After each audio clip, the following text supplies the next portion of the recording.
Bismillahirrahmanirrahim. Dear students, Assalamu alaikum. We are back with lecture number 8. I am Shahzad Ahmed Malik and I am teaching you the course CSE 103 Programming Fundamentals. Ji students, तो first slide के अंदर हम लोग सी out function के बारे में बात करेंगे और सी आउट के लिए जो हम लोग ऑपरेटर यूज़ करते हैं उसको हम बोलते हैं इंजर्शन ऑपरेटर. ठीक है. In C plus plus insertion operator is use to display value to the user. The value may be some message in the form of string और वेरिएबल. ठीक है. इंजर्शन ऑपरेटर के थ्रू हम लोग वैल्यू डिस्प्ले करवा रहे होते हैं यूज़र को. ठीक है. अब ये जो वैल्यू है वो स्ट्रिंग की फॉर्म में भी हो सकती है और किसी वेरिएबल की फॉर्म में भी हो सकती है. सिंटेक्स आप लोग देख लें. सबसे पहले हम लोग क्या यूज़ करेंगे, सी आउट फंक्शन यूज़ करेंगे. उसके साथ हमने इंजर्शन ऑपरेटर लिया है और ये हमने एक स्ट्रिंग लिख दिया. ठीक है. तो स्ट्रिंग के अंदर जो चीज़ आप लिखते हैं वो सेम एज इट इज़ आपकी प्रिंट हो जाती है. तो ये सी आउट स्टेटमेंट का सिंटेक्स है. ठीक है. और इसके लिए हम लोग जो ऑपरेटर यूज़ करते हैं वो कौन सा है, इंजर्शन ऑपरेटर. वो ये वाला ऑपरेटर है. ठीक है. और हेडर फाइल जो हम इसके लिए यूज़ करेंगे वो आपकी क्या है, इंक्लूड आईओ स्ट्रीम.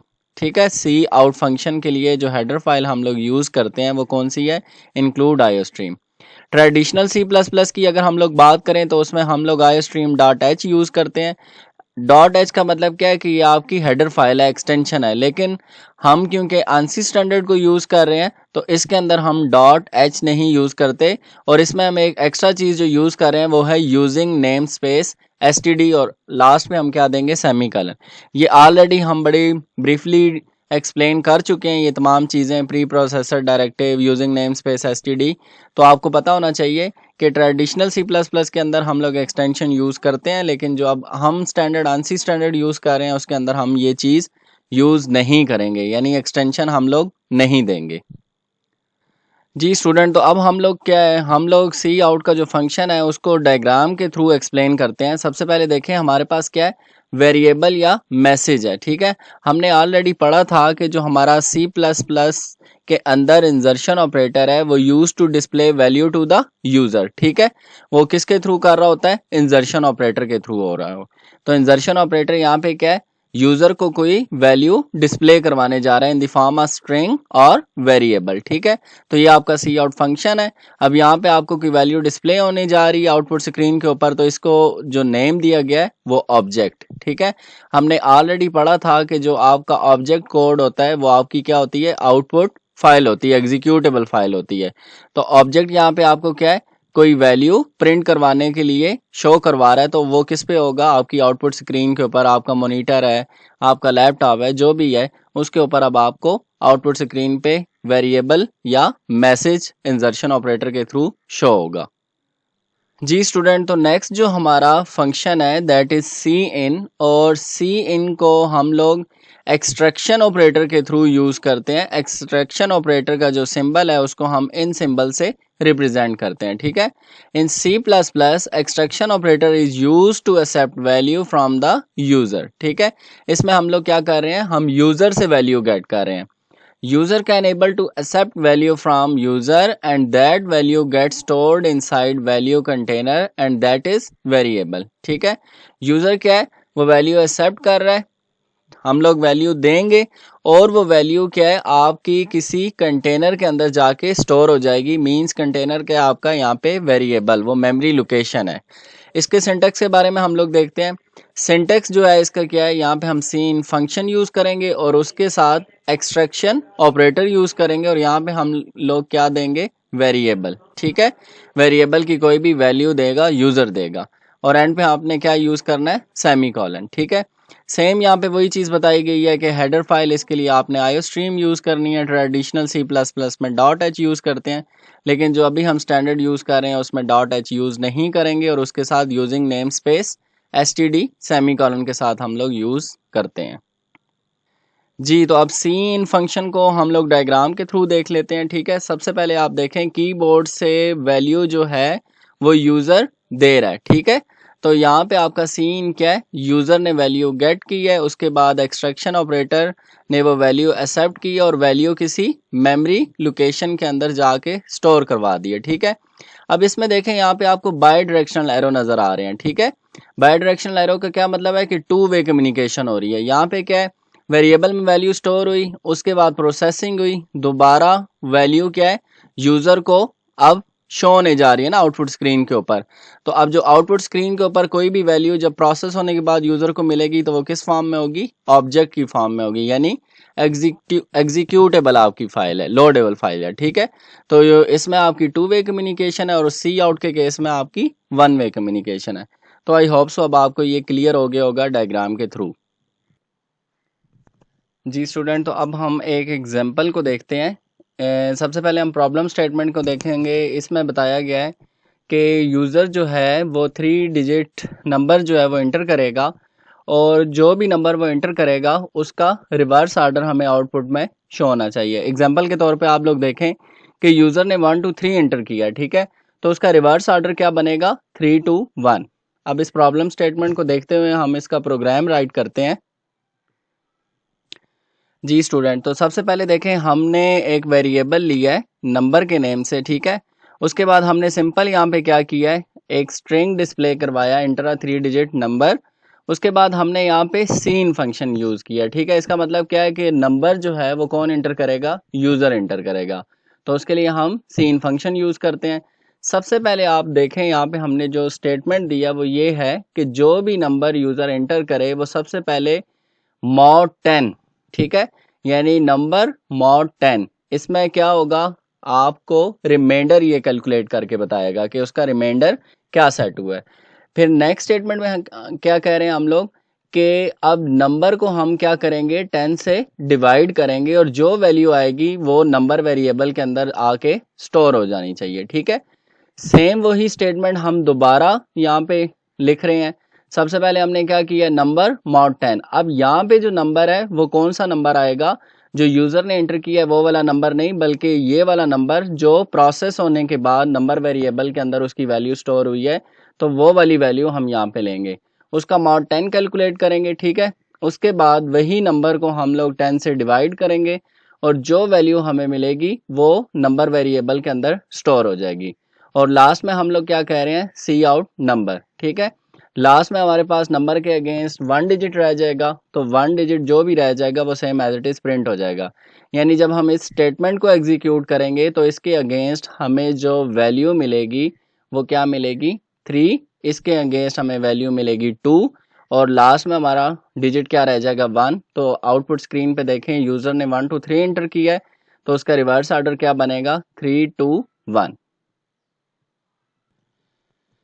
जी स्टूडेंट, तो नेक्स्ट एग्जांपल जो मैं एक्सप्लेन करने जा रहा हूँ वो ओवरफ्लो से रिलेटेड है। ऑलरेडी हमने एक प्रोग्राम किया था जिसमें हमने अंडरफ्लो और ओवरफ्लो को डिस्कस किया था। इसी तरह हम दोबारा इंटीजर ओवरफ्लो की यहाँ पे बात कर रहे हैं।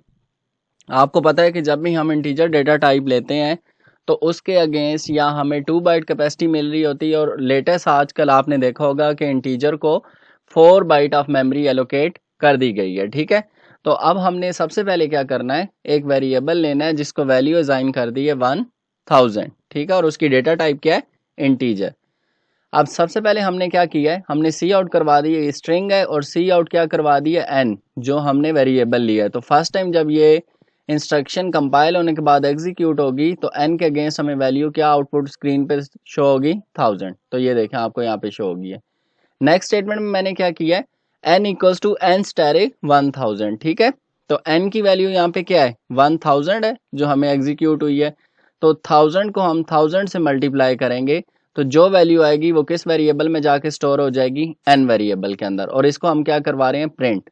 तो यहाँ पे देखें n के अगेंस्ट आपको 1 के साथ 6 डिजिट्स शो हो रहे हैं, 0, ठीक है, क्योंकि आपने इन दोनों को आपस में क्या करवाया है, मल्टीप्लाई करवाया है। अब n की वैल्यू क्या सेट हो चुकी है 1 और 6 टाइम 0। तो दोबारा हमने यही स्टेटमेंट एग्जीक्यूट करवाई है, n की वैल्यू क्या है 1 6 टाइम 0 मल्टीप्लाई 1000 कर रहे हैं, ठीक है। अब जो भी वैल्यू होगी आफ्टर मल्टीप्लीकेशन वो किस वेरिएबल में स्टोर हो जाएगी, n में, और सिंपली हम n को क्या करवा रहे हैं, सी आउट करवा रहे हैं।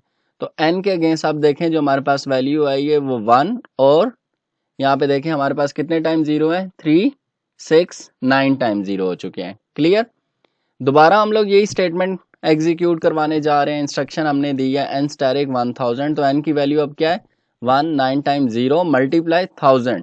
तो जो भी वैल्यू आएगी प्रोसेस होने के बाद वो किस वेरिएबल में स्टोर हो जाएगी, n के अंदर। ठीक है, n को हम सिंपली प्रिंट करवा रहे हैं। अब जब हमने n को आउटपुट स्क्रीन पे उसकी वैल्यू देखी है तो वो ये वैल्यू आई है -7273799968। इसका मतलब क्या है कि आपके जो n वेरिएबल था उसकी डेटा टाइप थी इंटीजर, उसकी मेमोरी थी 4 बाइट। ठीक है, और ये जो वैल्यू है ये 4 बाइट ऑफ मेमोरी से एक्सीड कर गई है, यानी लिमिट को उसने क्रॉस कर दिया है।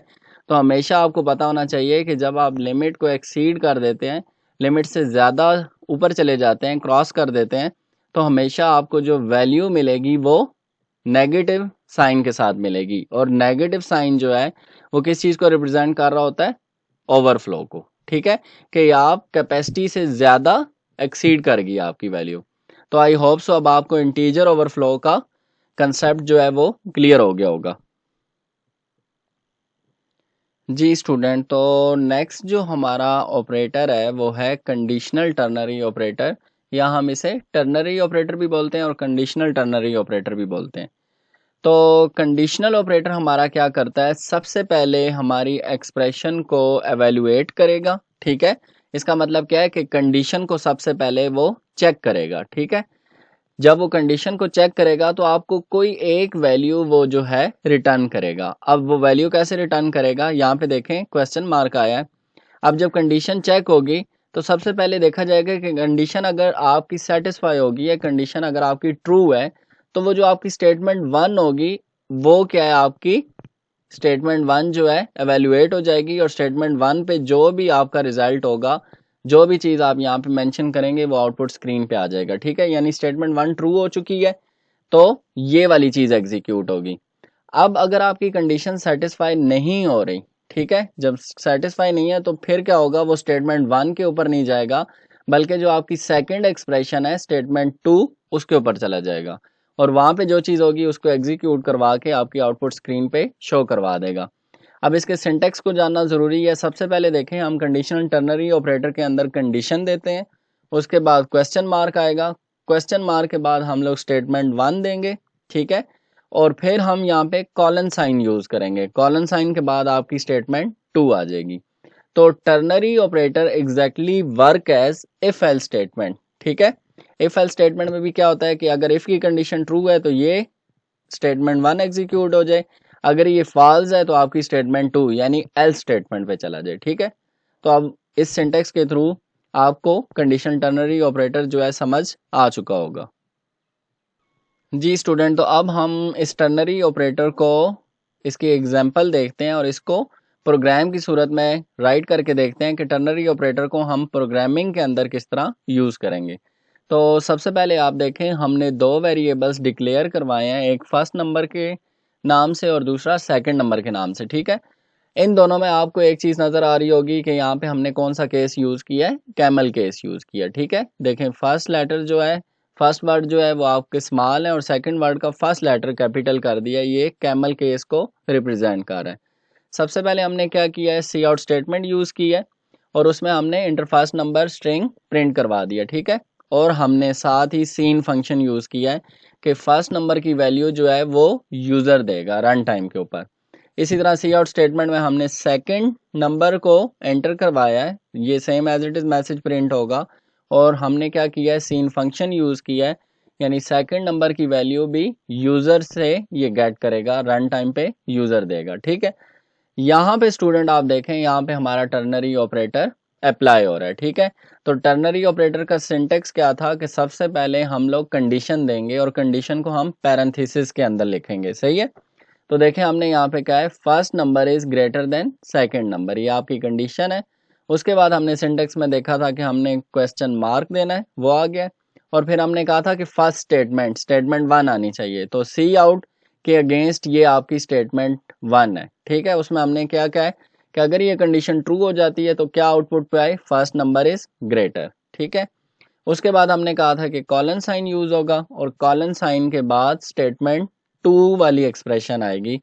तो अब अगर ये कंडीशन फॉल्स हो जाती है तो वो स्टेटमेंट 1 पे नहीं जाएगा बल्कि स्टेटमेंट 2 पे आ जाएगा, और स्टेटमेंट 2 पे आपका जो मैसेज है वो क्या प्रिंट होगा, सेकंड नंबर इज ग्रेटर। ठीक है, तो अब आपको प्रोग्राम की हेल्प से टर्नरी ऑपरेटर किस तरह अप्लाई करना है वो समझ आ गया होगा। जी स्टूडेंट, तो लास्ट स्लाइड में हम लोगों ने ये प्रोग्राम डिस्कस किया था।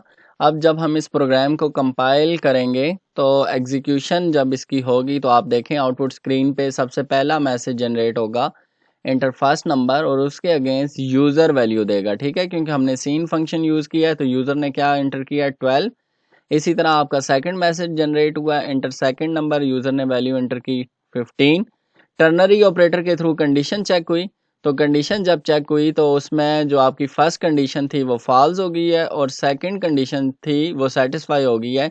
तो उसमें क्या किया, उसने सेकंड नंबर इस ग्रेटर वाला मैसेज जो है आउटपुट स्क्रीन के ऊपर प्रिंट करवा दिया। ठीक है, तो आप देखें यहाँ पे सेकंड नंबर इस ग्रेटर आपको आउटपुट स्क्रीन के ऊपर शो हो रहा है। जी, अब हम लोग टर्नरी ऑपरेटर की एक और एग्जांपल देखेंगे। यहाँ पे हमने क्या किया है, बेसिकली हम लोगों ने यहाँ पे 4 वेरिएबल्स को डिक्लेयर करवा लिया है और उनके नेम्स क्या हैं, A, B, C and large variable. ठीक है, सबसे पहले हमने सी आउट स्टेटमेंट के थ्रू एंटर एनी 3 नंबर किया है। ये आपका स्ट्रिंग है। ठीक है, ये message same as it is print होगा। सीन फंक्शन आपने यूज किया है और सीन में हमने 3 वेरिएबल्स की वैल्यू जो है वो क्या कर रहे हैं, गेट कर रहे हैं। ठीक है, अगर आप तीनों वेरिएबल्स की value at the same time लेना चाह रहे हैं तो आप सीन की स्टेटमेंट एक ही दफ़ा लिखेंगे और एक्सर्शन जो एक्सट्रैक्शन ऑपरेटर है आप उसको मल्टीपल टाइम यूज़ करेंगे और तीनों वेरिएबल्स जो हैं एक ही स्टेटमेंट के अंदर आप राइट कर सकते हैं। ठीक है, अब यहाँ पे हमारा टर्नरी ऑपरेटर आ गया। सबसे पहले देखें यहाँ पे हमने कंडीशन दी है। हमारी कंडीशन क्या है, large equal to a greater than b. ठीक है, उसके बाद हमने क्या कहा था कि हमारा क्वेश्चन मार्क आएगा और कंडीशन 1 आएगी। अब एक चीज़ स्टूडेंट यहाँ पे समझना ज़रूरी है, देखें यहाँ पे क्वेश्चन मार्क के बाद फिर हमने टर्नरी ऑपरेटर वाली कंडीशन लगा दी है। ठीक है, कि देखें पहले हमने कंडीशन लगाई, उसके बाद टर्नरी ऑपरेटर आ गया।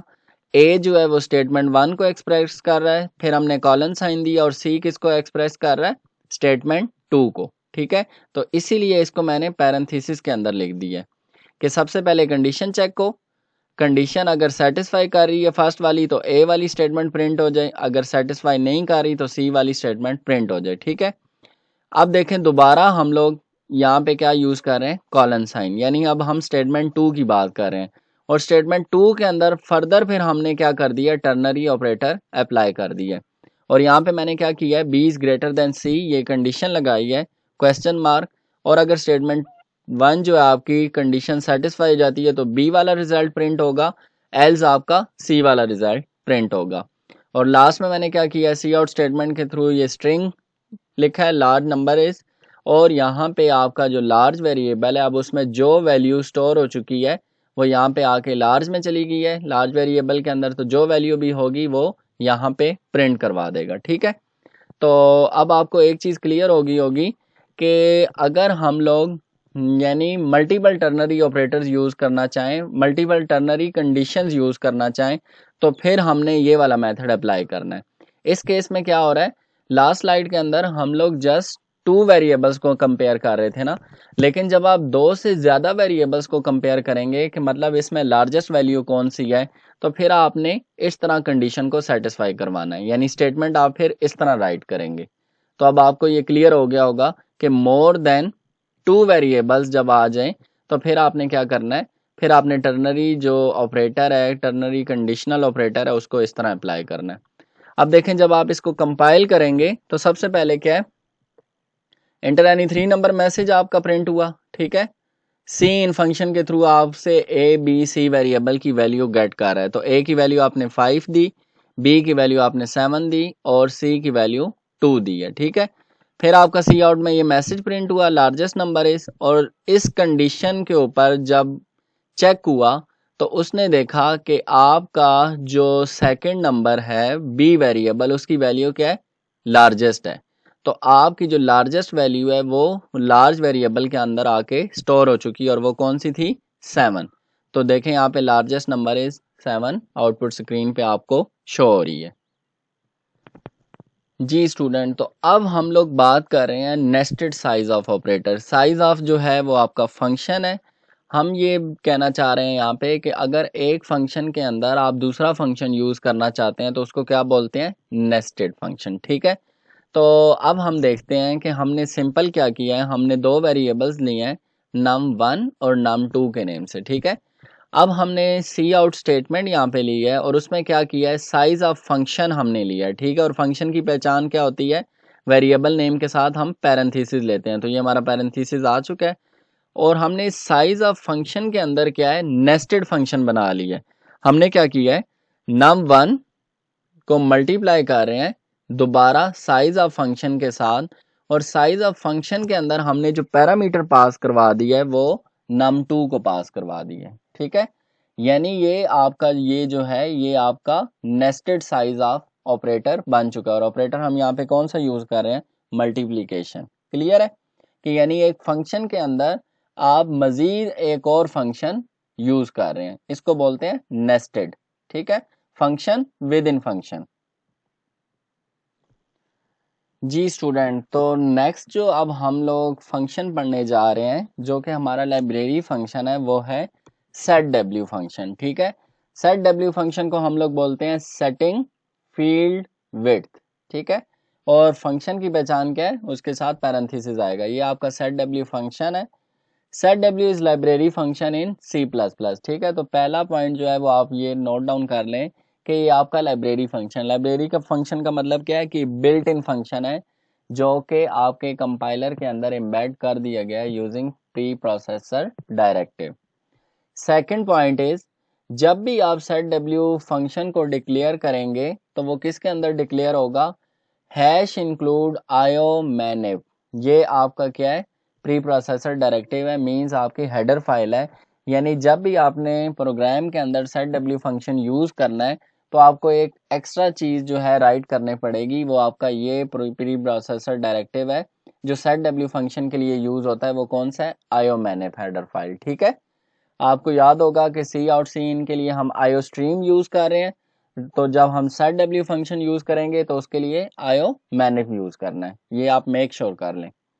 थर्ड क्या है, सेट डब्ल्यू क्या कर रहा है, सेट फील्ड विड्थ। ठीक है, कि आपकी जो फील्ड है उसकी विड्थ को सेट करेगा ये function. Next point is, set डब्ल्यू sets the number of characters to be used as the field width for the next insertion operator. ठीक है, सेट डब्ल्यू फंक्शन आपका क्या कर रहा है, फील्ड के अंदर जितने भी कैरेक्टर्स आप देंगे उसके अगेंस्ट आपकी विड्थ सेट करेगा जब तक आप कोई न्यू इंसर्शन ऑपरेटर के थ्रू नेक्स्ट इंस्ट्रक्शन नहीं दे देते। अब हम लोग सबसे पहले इसका सिंटेक्स देख लेते हैं। सेट डब्ल्यू फंक्शन है और उसके अंदर हमने पैरामीटर में क्या लिख दिया है, नम। नम का क्या मतलब है कि कोई नंबर, कोई वैल्यू देंगे हम। ठीक है, num is width to be set in order to insert next value. Example देखें, सेट डब्ल्यू फंक्शन और नम के अगेंस्ट हमने क्या कर दिया है, वैल्यू दे दी है, दैट इज 10। तो टोटल अब फील्ड की जो आपकी विड्थ है वो क्या है, 10 सेट होगी है। ठीक है, क्लियर। जी स्टूडेंट, अब देखें हम एग्जांपल लेते हैं। सी आउट स्टेटमेंट के थ्रू मैंने सेट डब्ल्यू फंक्शन कॉल किया और उसमें उसकी जो फील्ड की विड्थ है वो क्या हमने सेट कर दी है, 10। ठीक है, और साथ ही मैंने स्ट्रिंग में क्या नेम दे दिया है, आदिल। अब देखें हमारे पास टोटल फील्ड्स कितनी है, 10। हम कैलकुलेट करते हैं, 1 2 3 4 5 6 7 8 9 10। और अब इन फील्ड्स के अंदर हम लोग क्या करने जा रहे हैं, आदिल वाला जो नेम है वो करेक्टर 1 बाय 1 स्टोर करवाने जा रहे हैं। ठीक है, तो आप लोगों को याद होगा कि हमेशा हमारा कंप्यूटर के अंदर जो डेटा है वो राइट टू लेफ्ट स्टोर होता है। तो सबसे पहले आदिल के केस में हम एल करेक्टर लेंगे तो वो हमारा इस फील्ड के अंदर स्टोर हो गया। फिर हम आई करेक्टर को लेंगे, वो यहाँ पे स्टोर हो गया। फिर डी करेक्टर को लिया, वो यहाँ पे स्टोर हो गया। फिर ए करेक्टर को लिया, वो यहाँ पे स्टोर हो गया। ठीक है, तो अब देखें टोटल विड्थ हमारी 10 थी जिसमें हमने 4 विड्थ जो है वो यूटिलाइज कर लिया है। तो रिमेनिंग ये जो आपकी 6 फील्ड्स हैं ये आपकी क्या है, एम्प्टी हैं, ये ब्लैंक है। क्लियर हो गया अब आपको। जी, तो अभी जो हमने एग्जांपल डिस्कस किया है अब हम उसको प्रोग्राम के अंदर यूज़ करके देखते हैं। तो सबसे पहले आप देखें यहाँ पे मैंने सी आउट स्टेटमेंट लिया है जिसके अंदर मैंने सेट डब्ल्यू फंक्शन को कॉल कर लिया है और उसकी विड्थ जो है वो क्या सेट कर दी है, 10। ठीक है, और मैंने सी आउट स्टेटमेंट में जो स्ट्रिंग पास करवाया है वो आपका क्या है, आदिल नेम। यहाँ पे आप कुछ भी दे सकते हैं, आपकी अपनी रिक्वायरमेंट, आपकी अपनी मर्जी, और उसी रिक्वायरमेंट के मुताबिक आप फील्ड की जो विड्थ है वो भी चेंज कर सकते हैं। अब एक इम्पॉर्टेंट चीज़ जो मैंने आपको बताई थी कि जब भी हमने प्रोग्राम स्कोप के अंदर सेट डब्ल्यू फंक्शन यूज़ करना है तो उसके लिए हमें क्या ज़रूरी है, उसकी हेडर फाइल, और वो क्या थी, आयो मैनिप। तो अब आप देखें प्रोग्राम स्ट्रक्चर में है तो देखें हैश इंक्लूड आयो स्ट्रीम तो हमने यूज़ की हुई है क्योंकि वो सी आउट सीन फंक्शन के लिए यूज़ हो रही है। हमने एक एक्स्ट्रा जो हेडर फाइल यहाँ पे प्री प्रोसेसर डायरेक्टिव लिखा है वो क्या है, हैश इंक्लूड आयो मैनिफ, और ये स्पेसिफिकली हम किसके लिए यूज़ करते हैं, सेट डब्ल्यू फंक्शन के लिए, ठीक है, जो हमने यहाँ पे कॉल किया है। जी स्टूडेंट, तो जब हमने इस कोड को कंपाइल किया है तो एग्जीक्यूट होने के बाद आप देखें, कंपाइल होने के बाद जो आउटपुट स्क्रीन पे आपका रिजल्ट आ रहा है वो ये आ रहा है, ठीक है। टोटल आपकी 10 फील्ड्स थी, तो ये 4 फील्ड्स के अंदर आपके 4 करेक्टर्स शो हो रहे हैं, लेकिन जो आपकी 6 फील्ड्स हैं वो रिमेन्स एम्प्टी, ठीक है। वो यहाँ पे क्या है, वो केप्ट ब्लैंक है, इसी वजह से वो आपको आउटपुट स्क्रीन पे और कोई चीज़ आपको शो नहीं हो रही, लेकिन वो आपको स्पेस यहाँ पे शो हो रही है कि यहाँ जो आदिल नेम लिखा हुआ है वो 6 स्पेसिस के बाद लिखा हुआ है, ठीक है। तो यहाँ पे देखें मैंने नीचे लिख दिया है कि लेंथ ऑफ स्ट्रिंग आदिल की कितनी है, 4। We have set field width 10 so it will utilize 4 fields, ठीक है। फील्ड की जो वेट साइज था वो 10 था, लेकिन इसने जस्ट 4 फील्ड्स को यूटिलाइज किया, remaining 6 fields are kept blank. और डिफॉल्ट जस्टिफिकेशन में क्या है कि हमेशा आपका जो डेटा है वो स्टोर होगा, ठीक है, राइट टू लेफ्ट, तो डिफॉल्ट जस्टिफिकेशन आपकी क्या है, लेफ्ट। क्लियर जी स्टूडेंट्स, तो अब हम लोग ऑपरेटर्स को फर्दर हम लोग डिस्कस कर रहे हैं। ऑपरेटर्स की हमने टाइप 1 बाय 1 तमाम डिस्कस कर ली हैं। सबसे पहले हमने यूनरी ऑपरेटर को देखा, फिर उसके बाद बाइनरी ऑपरेटर्स में डिफरेंट ऑपरेटर्स को डिस्कस किया, जो डिफरेंट टाइप्स ऑफ ऑपरेटर्स थे जो बाइनरी ऑपरेटर के अंदर लाए कर रहे थे। उसके बाद फिर हमने टर्नरी ऑपरेटर को देखा, फिर हमने टर्नरी कंडीशनल ऑपरेटर को प्रोग्राम और डिफरेंट एग्जांपल्स के थ्रू सॉल्व करके देखा। अब और इम्पॉर्टेंट जो हमारे ऑपरेटर्स हैं प्रोग्रामिंग लैंग्वेज में यूज़ होते हैं वो हैं इंक्रीमेंट एंड डिक्रीमेंट ऑपरेटर, ठीक है। ये हमारे बाइनरी ऑपरेटर्स हैं, ठीक है। सबसे पहले देखें यहाँ पे इंक्रीमेंट और डिक्रीमेंट के अंदर हमारी फर्दर एक और चीज़ आ जाती है, प्री एंड पोस्ट, ठीक है। ये आपका इंक्रीमेंट ऑपरेटर है ये वाला। इसमें देखें हम अब क्या यूज़ करने जा रहे हैं, प्री इंक्रीमेंट। प्री का मतलब होता है पहले, कि पहले इंक्रीमेंट हो, फिर जो आपकी वैल्यू ऑफ जो भी आप वेरिएबल ले रहे हैं एक्सप्रेशन के अंदर वो रिजाइड्स करेगी, ठीक है। अब यहाँ पे देखें हम प्री इंक्रीमेंट यूज़ कर रहे हैं तो वेरिएबल से पहले आपका हमेशा ऑपरेटर आएगा। प्री का मतलब है कि ऑपरेटर पहले है और वेरिएबल बाद में आए। तो इसकी एक्सप्लेनेशन मैंने ये लिख दी है, ठीक है, आप लोग पढ़ लीजिएगा। सेकंड जो है आपका पोस्ट इंक्रीमेंट है। पोस्ट का मतलब ये है कि ऑपरेटर बाद में आए, वेरिएबल पहले आए। तो इस केस में क्या होगा कि सबसे पहले वेरिएबल की वैल्यू जो है वो असाइन की जाएगी, ठीक है, और इंक्रीमेंट फिर बाद में होगा। इसी तरह हम लोग देखते हैं प्री डिक्रीमेंट। डिक्रीमेंट ऑपरेटर ये है, ठीक है। प्री का क्या मतलब है कि पहले ऑपरेटर है और बाद में वेरिएबल है। तो इस केस में क्या होगा कि पहले आप 1 से डिक्रीमेंट करेंगे, देन आप वेरिएबल को वैल्यू असाइन करेंगे। पोस्ट डिक्रीमेंट में क्या है कि पहले आपका वेरिएबल आएगा और बाद में आपका ऑपरेटर आएगा। तो पहले वेरिएबल को वैल्यू असाइन करेंगे, डिक्रीमेंट बाद में होगा नेक्स्ट स्टेप के अंदर। जी डियर स्टूडेंट्स, तो अब सबसे पहले हम प्री इंक्रीमेंट ऑपरेटर का प्रोग्राम यहाँ पे देखते हैं। तो सबसे पहले आप देखें कि हमने दो वेरिएबल्स लिए हैं, एक्स एंड आई। आई को हमने जो वैल्यू है वो असाइन कर दी है 10, और एक्स को वैल्यू यहाँ पे असाइन की है 1, ठीक है। वो यहाँ पे राइट करना मुझसे स्किप हो गया। एक्स को आप यहाँ पे 1 असाइन कर दें, ठीक है। सबसे पहले हमने देखें सी आउट स्टेटमेंट यूज़ की है आई। अब आई की वैल्यू क्या है, 10, तो 10 प्रिंट हो गया, ठीक है। और एक्स की वैल्यू आपकी क्या है, 1, 1 प्रिंट हो गया। अब देखें यहाँ पे हमने प्री इंक्रीमेंट ऑपरेटर ले लिया है। हमने क्या एक्सप्रेशन लिखा है, x equal to pre increment i. तो प्री इंक्रीमेंट में हमने पढ़ा था कि सबसे पहले हम इंक्रीमेंट करते हैं, ठीक है। तो यहाँ पे +1 का इंक्रीमेंट कर दें, और आई की वैल्यू क्या है, 10। तो +1 + 10 क्या हो जाएगा, 11, ठीक है। सी आउट स्टेटमेंट में हमारा ये message same as it is print हो गया। सी आउट एक्स, अब एक्स की वैल्यू यहाँ पे 11 थी, वो एक्स के अंदर आके स्टोर हो गई है, यानी एक्स को वैल्यू 11 असाइन हो चुकी है, तो एक्स के अगेंस्ट आपको आउटपुट में क्या है 11। अब जब सी आउट आई की बात करते हैं तो आई आपका ये है ना, ठीक है, तो आई की भी वैल्यू यहाँ पे क्या सेट हो चुकी है 11। क्लियर। अब आई की वैल्यू यहाँ पे 10 नहीं रही, आई की लेटेस्ट वैल्यू क्या है, अपडेटेड वैल्यू जो है वो क्या हो चुकी है 11, +1 का इंक्रीमेंट हुआ है और आई ऑलरेडी 10 था तो वो 11 सेट हो गया, तो आई के अगेंस्ट भी आपको आउटपुट में क्या शो होगा 11। So student, basically in this program we will first increase the value of I and then used value of I into expression।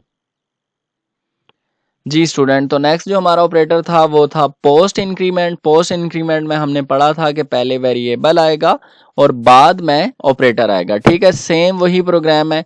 इसके अंदर हम लोग सिंपल क्या कर रहे हैं, पोस्ट इंक्रीमेंट कर रहे हैं, तो x equals to I plus plus, ठीक है, तो यहाँ पे i की वैल्यू क्या है 10, तो x को वैल्यू क्या असाइन हो जाएगी 10, तो x के केस में जो आपको आउटपुट शो होगी वो क्या शो होगी 10, ठीक है। नेक्स्ट सी आउट स्टेटमेंट में हम क्या प्रिंट करवा रहे हैं आई, ठीक है। अब आप इधर देखें x equal to I plus plus, i की वैल्यू तो ऑलरेडी असाइन थी ना 10, ठीक है, तो अब हमें यहाँ पे क्या करना पड़ा है, पोस्ट इंक्रीमेंट करना पड़ा है, तो +1 हम इसके अंदर ऐड करेंगे, ठीक है, क्योंकि आई ऑलरेडी असाइन है वैल्यू 10, ठीक है, तो +1 का इंक्रीमेंट किया है तो 10 + 1 क्या हो जाएगा 11, तो आई के केस में जो वैल्यू प्रिंट होगी वो है 11। So in this program, first use the value of I into expression, then increase value of I by 1। जी, तो नेक्स्ट जो हमारा ऑपरेटर था वो डिक्रीमेंट था। अब हम लोग प्री डिक्रीमेंट को देख रहे हैं, तो मैं डायरेक्ट एक्सप्रेशन पे आऊंगा, उसमें देखें x equals to minus minus i, तो पहले ऑपरेटर आएगा, हम लोग ऑपरेटर को -1 से डिक्रीमेंट करेंगे, then we will assign the value of i in the expression, ठीक है, तो x equal to minus minus i, -1 का डिक्रीमेंट करें, -1 + 10, तो रिजल्ट क्या आएगा 9, तो x के केस में आउटपुट आपकी क्या आ गई है 9, और इसी तरह i की वैल्यू क्या असाइन हो चुकी है यहाँ पे 9, ठीक है, लेटेस्ट वैल्यू है ना आई की, आपने 10 नहीं लेनी, अब आपकी आई की वैल्यू क्या अपडेट होके सेट हो गई है 9, तो यहाँ पे आई के केस में आउटपुट आपको क्या आएगी 9। तो basically in this program we will first decrease the value of I and then value of I used in this expression. जी स्टूडेंट, सेम प्रोग्राम जो लास्ट स्लाइड में हमने देखा वही कोड है यहाँ पे। अब हम यहाँ पे पोस्ट डिक्रीमेंट कर रहे हैं। पोस्ट डिक्रीमेंट में क्या आपका वेरिएबल पहले आ जाएगा और ऑपरेटर बाद में। तो basically in this program we will first use the value of x in expression, then decrease the value of I by 1। Okay, सबसे पहले हमने क्या करना है, हम I की वैल्यू को यूज करेंगे, ठीक है, then we will decrease the value of I by 1, ठीक है। तो x में केस में जब आप इस स्टेटमेंट को एग्जीक्यूट करवाएंगे तो सबसे पहले हम इसकी वैल्यू असाइन कर रहे हैं ना, तो y की वैल्यू क्या है 10, तो x के केस में आपकी आउटपुट क्या आ जाएगी 10, ठीक है, 10 ऑलरेडी असाइन हो चुका है, तो अब हम डिक्रीमेंट करेंगे 1 का, -1 करेंगे, 10 - 1 क्या आ जाएगा 9, तो i की वैल्यू जो अब असाइन हुई है वो क्या है 9, ठीक है। जी स्टूडेंट, तो यहाँ पे मैंने दोबारा एक्सप्लेन कर दिया, ठीक है, ये आपकी एक्सप्रेशन है जिसमें हमने सबसे पहले यहाँ पे क्या किया हुआ है, पोस्ट डिक्रीमेंट, ठीक है, यहाँ पे भी आपका क्या है पोस्ट डिक्रीमेंट, और यहाँ पे आपका क्या है प्री, यहाँ पे पोस्ट इंक्रीमेंट और यहाँ पे प्री इंक्रीमेंट है, ठीक है। पोस्ट इंक्रीमेंट के केस में क्या होगा, first use the value of a into expression then decrease by 1। B increment यानी यहाँ पे क्या हो रहा है आपका प्री इंक्रीमेंट, ठीक है, फर्स्ट प्री हो रहा है या पोस्ट हो रहा है यहाँ पे, जी बताएं, यहाँ पे पोस्ट हो रहा है, ठीक है। तो first use the value of b into expression then increase by 1, और यहाँ पे आपका प्री इंक्रीमेंट हो रहा है, यहाँ पे हम क्या करेंगे, first increase the value of c then used in expression. जी स्टूडेंट, तो हम लोगों ने एक एक्सप्रेशन यहाँ पे लिया है, देखें उसके अंदर हमने क्या किया है, हमने पोस्ट डिक्रीमेंट किया है, उसके बाद हमने पोस्ट इंक्रीमेंट किया है, और एंड में हमने क्या किया है प्री इंक्रीमेंट किया है। तो जब आप इस एक्सप्रेशन को सॉल्व करेंगे तो आपको जो रिजल्ट मिलेगा वो 0 मिलेगा। ए बी सी हमारे 3 वेरिएबल्स हैं, एक्स हमारा फोर्थ वेरिएबल है और उसको हमने एज अ एक्सप्रेशन यूज कर लिया, यानी इन तीनों का रिजल्ट जो है वो एक्स वेरिएबल के अंदर आके स्टोर हो जाएगा। ठीक है, तो जब आप इनको सॉल्व करेंगे तो सॉल्व करने के बाद आपके पास जो आउटपुट आएगी दैट इज 0। देखें, इसको इस तरह सॉल्व करना है। ये हमारा क्या था, पोस्ट डिक्रीमेंट है ना, तो वैल्यू जैसे असाइन करेंगे ये 2 सेट हो जाएगा। ये हमारा पोस्ट इंक्रीमेंट है तो 4 यहाँ पे जस्ट वैल्यू असाइन हो जाएगी, 2 + 4 6 हो जाएगा। ठीक है, माइनस साइन ऐसे ही रहने दें। अब यहाँ पे प्री इंक्रीमेंट है तो पहले हमने +1 ऐड करना है, तो +1 और सी की वैल्यू क्या है 5, +1 और 5 6 हो जाएंगे। तो यहाँ तक हमारा रिजल्ट क्या था 6, माइनस साइन यूं ही लें और ये भी क्या है 6, 6 - 6 0। तो x की वैल्यू क्या स्टोर हो चुकी है 0। आउटपुट स्क्रीन पे देखें आपका 0 आ गया। जी स्टूडेंट, तो इस एग्जांपल को देखें, इसके अंदर भी हमने 2 वेरिएबल्स यूज़ किए हैं a एंड c। a को वैल्यू हमने असाइन कर दी है 21। सबसे पहले हम इस एक्सप्रेशन पे आएंगे c = a++। तो यहाँ पे हमारा क्या हो रहा है, पोस्ट इंक्रीमेंट हो रहा है, तो जस्ट यहाँ पे क्या होगी वैल्यू असाइन होगी। ठीक है, अब यहाँ पे c की वैल्यू प्रिंट होगी और नेक्स्ट स्टेटमेंट में यहाँ पे किसकी वैल्यू प्रिंट होगी, a की। फिर हमने क्या किया है, एक्सप्रेशन लिया और इसमें हमने प्री इंक्रीमेंट किया है a को। इसमें पहले आप 1 इंक्रीमेंट करेंगे और फिर आप वैल्यू असाइन करेंगे। ठीक है, तो इसकी 1 बाय 1 अगर हम देखें तो इसके आउटपुट क्या आएगी, इसको सॉल्व करते हैं। तो इसमें वैल्यू असाइन होगी तो c की वैल्यू क्या आएगी आपके पास 21। ए की वैल्यू की अगर हम बात करें तो वैल्यू ऑलरेडी असाइन है, तो इसमें +1 का इंक्रीमेंट हो जाएगा, 21 + 1 22। तो ए की वैल्यू 22 सेट हो जाएगी। अब इस एक्सप्रेशन पे आ जाएं, c = ++ a, प्री इंक्रीमेंट ए है तो +1 और ए की वैल्यू क्या थी, अब वो 21 नहीं रही, अपडेटेड वैल्यू क्या है 22। तो 1 + 22 23। तो c की वैल्यू क्या है 23। तो आपको जो आउटपुट स्क्रीन पे आंसर आना चाहिए वो आएगा 21, 22 एंड 23। आइए देखते हैं इसको कंपाइल करके। जी स्टूडेंट, तो जब हमने इस कोड को कंपाइल किया है तो देखें लाइन नंबर 1 के अगेंस्ट ए की वैल्यू आपको 21 आई है, यानी सी की वैल्यू, यहाँ पे ए की वैल्यू आपको 22 आई है और दोबारा सी की वैल्यू आपको क्या मिली है 23। ठीक है, तो आई होप सो अब आपको इतनी एग्जांपल्स को सॉल्व करने के बाद ये तमाम चीज़ें प्रीटी क्लियर हो चुकी होगी कि pre increment, pre decrement, post increment, post decrement क्या होता है और ये किस तरह फंक्शन परफॉर्म कर रहे हैं, इनका क्या रोल है। जी स्टूडेंट, तो नेक्स्ट मैंने एक और एग्जांपल लिया है प्रीफिक्स और पोस्ट फिक्स की। ठीक है, prefix and post fix is same like pre, जिस तरह अभी हमने प्री इंक्रीमेंट पढ़ा है, ठीक है, वो आपका प्रीफिक्स हो जाएगा और जिस तरह हमने पढ़ा है पोस्ट इंक्रीमेंट, ठीक है, तो वो आपका पोस्ट फिक्स हो जाएगा। सेम इसी तरह ही है। तो यहाँ पे देखें हमने 4 वेरिएबल्स लिए और उनको वैल्यू भी असाइन कर दिया, यानी इनिशियलाइजेशन भी कर दिया। सबसे पहले हमने देखें यहाँ पे a++ यूज़ किया, इसका क्या मतलब है पोस्ट फिक्स। ठीक है, तो इस केस में आपके जस्ट वेरिएबल की वैल्यू असाइन होगी, तो वो क्या है 8 आ गई है। ठीक है, ये आपका प्री फिक्स है कि पहले ऑपरेटर और बाद में वेरिएबल, तो +1 का इंक्रीमेंट हो जाएगा, तो 1 + 8 9। ठीक है, इसी तरह ये आपका पोस्ट फिक्स है। ठीक है, पहले वेरिएबल और बाद में डिक्रीमेंट, और ये आपका प्री फिक्स है, पहले डिक्रीमेंट और बाद में वेरिएबल। तो जब आप इसको एग्जीक्यूट करेंगे तो आपके ये रिजल्ट्स आउटपुट स्क्रीन के ऊपर जनरेट होंगे। जी स्टूडेंट, तो फर्स्ट टास्क जो है वो ये है कि हमने एक प्रोग्राम राइट करना है जिसमें हमने टेम्परेचर को फ़ारेनहाइट स्केल के अंदर एक्सेप्ट करना है। मींस हम लोग जो टेम्परेचर देंगे वो फ़ारेनहाइट स्केल में होगा और उसको हमने कन्वर्ट करना है सेंटीग्रेड स्केल के अंदर। तो उसके लिए जो फार्मूला हम अप्लाई करेंगे सेंटीग्रेड में कन्वर्ट करने के लिए वो ये है 5 स्टेरिक F-32 / 9। जी स्टूडेंट, तो अब हम लोग सबसे पहले क्या करेंगे, हम 2 वेरिएबल लेंगे फ़ारेनहाइट एंड सेंटीग्रेड। ठीक है, उसको F और C से रिप्रेजेंट करिए और उसकी डेटा टाइप हमने क्या ली है फ्लोट। ठीक है, ये हमारा सी आउट स्टेटमेंट है, उसमें हम ये मैसेज प्रिंट करवा रहे हैं और सी इन फंक्शन के थ्रू हम सबसे पहले किसकी वैल्यू ले रहे हैं फ़ारेनहाइट की। ठीक है, ये हमारा वो फार्मूला है जिसके अंदर हम इसको सेंटीग्रेड के अंदर कन्वर्ट कर रहे हैं। वो फार्मूला मैंने आपको लास्ट स्लाइड में दिखाया है, उसी फार्मूला के अंदर यूज़र जो f की वैल्यू देगा हम यहाँ पे एंटर करेंगे। कैलकुलेशन परफॉर्म होने के बाद जो भी रिजल्ट आएगा वो आपका स्टोर हो जाएगा c वेरिएबल के अंदर, और जो रिजल्ट आएगा वो सेंटीग्रेड स्केल में कन्वर्ट होके आ चुका है। ठीक है जी स्टूडेंट, तो नेक्स्ट जो हमारा प्रोग्राम है, प्रॉब्लम स्टेटमेंट ये है कि हमने एरिया ऑफ सर्कल कैलकुलेट करना है। तो एरिया ऑफ सर्कल कैलकुलेट करने के लिए उसका जो फार्मूला है वो है पाई आर स्क्वायर। पाई को सिंपल मैं यहाँ पे 3.14 से रिप्रेजेंट कर रहा हूँ। आर स्क्वायर के दरमियान हम लोग क्या यूज़ करेंगे, मल्टीप्लिकेशन।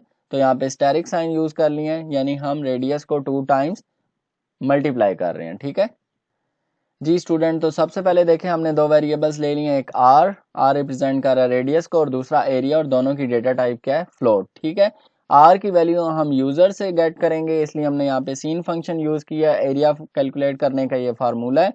आर की जो वैल्यू आप देंगे वो यहाँ पे एंटर हो जाएगी। प्रोसेसिंग होने के बाद जो भी रिजल्ट आएगा वो वेरिएबल एरिया के अंदर स्टोर हो जाएगा, और जब आप सी आउट स्टेटमेंट के थ्रू एरिया को एग्जीक्यूट करवाएंगे, कंपाइल करवाएंगे, तो एरिया की जो भी वैल्यू होगी वो आपकी आउटपुट स्क्रीन पे शो हो जाएगी।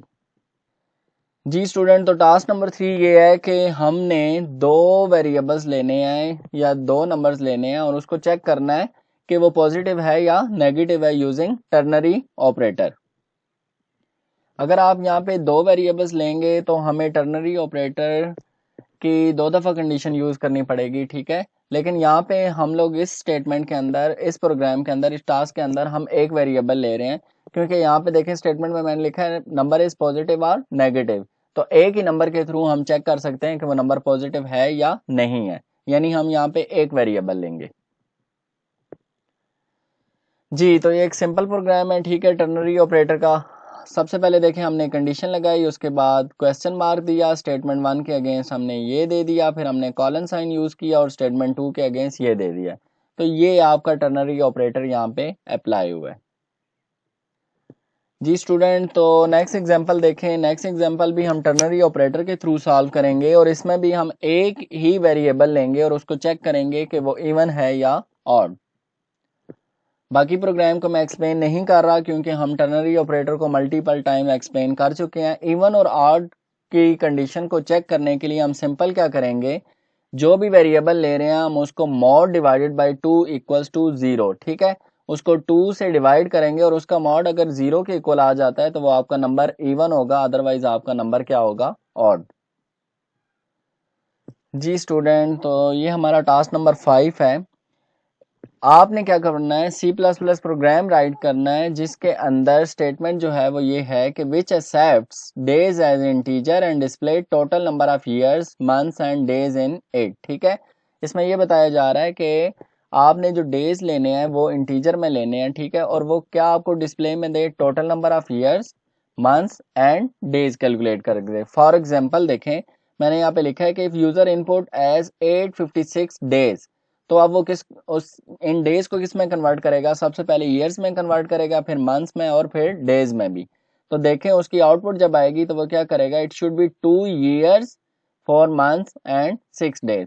तो डियर स्टूडेंट्स, ये आपका होम टास्क है, इसको आप लोगों ने खुद सॉल्व करना है। और अगर फर्दर आपसे इसमें कोई कन्फ्यूजन या आपसे ये सॉल्व नहीं हो रहा तो ड्यूरिंग ऑनलाइन सेशन आप मुझसे पूछ सकते हैं। आज का लेक्चर हमारा यहीं पे ख़त्म होता है। फर्दर कोई क्यूरी, कोई क्वेश्चन है तो आप मुझसे पूछ सकते हैं ड्यूरिंग ऑनलाइन सेशन। अपना ख्याल रखिएगा। Take care. अल्लाह हाफिज़।